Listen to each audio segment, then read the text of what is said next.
Okay, so product review on very popular purchases from the hit consumer stores, maybe Sephora is your go-to, or a Shoppers or your local boutique. We're gonna now talk about the Ordinary. It's the hyaluronic acid, 2% with B5 as a hydrator. It's going to be a supportive moisturizer serum. And there's nothing wrong with these ingredients. These are great ingredients. The Ordinary is known for being ordinary. It strips down their ingredients and then they allow it to be affordable, which is a very, very big step in skincare. Yeah, and I have to say, like, I think actually the brand, The Ordinary in general, has done a really good job. They've tried to make it simple, right, by really highlighting those active ingredients, right, that we've talked about before. So it's the antioxidants, it's the retinoids, there's things that help prevent pigmentation, things that help prevent inflammation. So they do a really good job of highlighting those ingredients in their products, and to your point of making it very affordable so that, you know, most consumers can find it as a very easy pick or as an easy choice. So let's dig a little bit deeper. So it's got phospholipids in it, which may not be for everybody.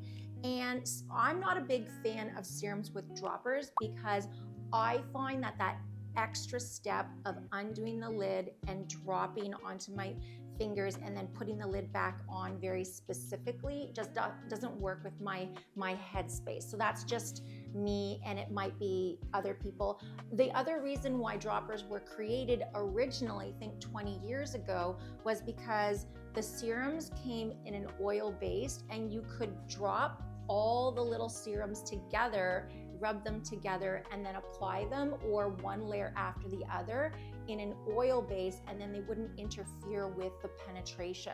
So let's talk about aqueous-based skincare versus oily. So oil-based and lipid-based skincare is always going to be your top layer, and your aqueous is going to be your bottom layer. And of course, the last layer is sunscreen. Yeah. So let's give this a go. I mean, but since you mentioned the oil-based versus the aqueous, versus really oily. Whoa, look at that. Yeah, that's quite a drip. A little goes a long way. Yeah, little goes a long way. So let's talk about that, the oil-based versus aqueous-based. So it is something that you have to be mindful as a consumer when you're making your choice. A little goes a long way. Yeah, so for example, if you are a younger person, so let's say your 20s, 30s, 40s, still having a good menstrual cycle, or you're male, you've got lots of hormones on board, sometimes the oil-based serums may be a little bit too much. And we do see clinically a lot of patients presenting with acne or other conditions, rosacea, perioral dermatitis, that are actually sometimes activated and triggered by using these oil-based serums. So just something to keep in mind. Some of those oils, when they break down, can be the byproducts of the breakdown, the oxidation. If they're left on too long, if you use your oils and you don't wash, can be a catalyst for inflammation. Seborrhea for one. All right, so let's see, we've applied it. The drop pretty much covered the back of my hand with a little extra, I would say. So probably one drop would do your whole face. A little sticky. It's a tiny bit fragrance, but it's not overwhelming, so that's good. I did do a little bit of research in reviews, and one of the common reviews that I did see was that for the individual with the more dry skin, drier than average probably, felt that this wasn't going to last. It felt great going on, and they felt like it lasted maybe a few hours, but then it just didn't have that duration that they were looking for. So maybe a little on the lighter side. Great product, nice product. So if you do have normal to lightly dry skin, as a millennial, as a younger person that doesn't have skin that needs quenching hydration, and by hydration, remember, we're not talking about drinking water, we're talking about oils and liquids that are going onto the skin and sinking in, then this is a great product. It's also in a size that travels well, and it's affordable. So now, if we were to talk about any problems with the Ordinary brand or this particular product specifically, what do we know about the concentrations and the quality of the active ingredients? Do you think that it matters, let's say, the quality of an antioxidant, let's say a vitamin C, which is in a product like the Ordinary versus some of the higher end brands? So for example, speaking about vitamin C, dropped it. It's very in its active form. So it's like it wants to switch to the opposite side of its structure if the pH and the chemistry is not perfect and not perfectly buffered. So think about all those buffering type steps that you have to do for a hot tub and a pool. That's what goes into those incredibly well-constructed creams that hold on to the active vitamin C, which is why vitamin C, for example, is usually at a price point that's above $100 because it needs such perfection in the chemistry. Yes, I agree.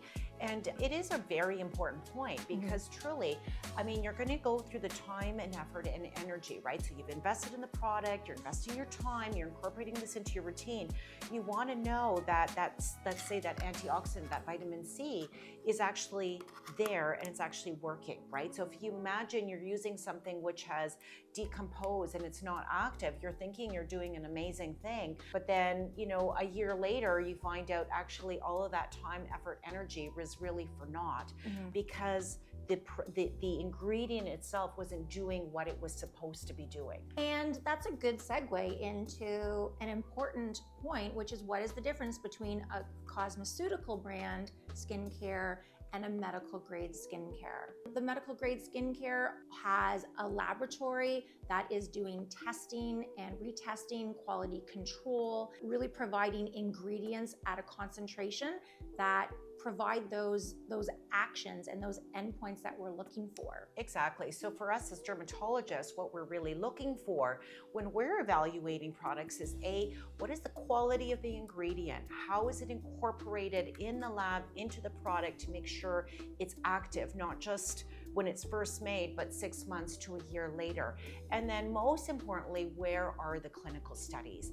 And I think that's one of our biggest beef is that in the realm of like the cosmetic world, so let's say products that you can buy at the drugstore, places like Sephora, really these manufacturers can put whatever claim they want on the bottle and they're not held to a higher standard, meaning that there's no clinical trials. So they haven't tested it. They haven't done studies in people to kind of show that these claims actually are true over time. And so that's really one of the things that we look for when we make recommendations is we want to know that there is some scientific evidence behind the claims that are being made. So if this is your price point and you love the brand The Ordinary, which is a great stripped down base skincare mentality, they offer wonderful products and this is a great serum hydrator. Yeah, so I mean, as we kind of mentioned before, it shouldn't really be the only thing in your skincare. So if you found a product that you love, Ordinary, great, definitely keep it. Just keep in mind all of those other additives and whether or not you want to combine products together.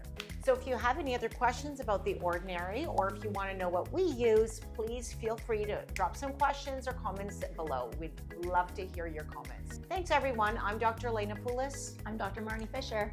See you next time.